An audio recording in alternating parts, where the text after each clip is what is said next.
নাই।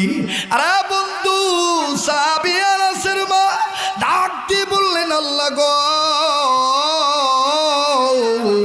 আমার বেটা আনাস কি খায় নাই।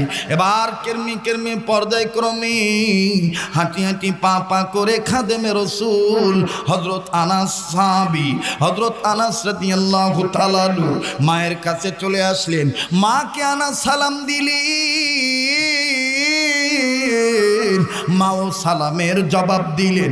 এবার সাহাবী আনাসের মা আনাসকে প্রথমেই জিজ্ঞেস করলেন, বেটারে তোমার মুখটা কেন শুকনা দেখা যায়, বেটা তুমি কি খাও নাই?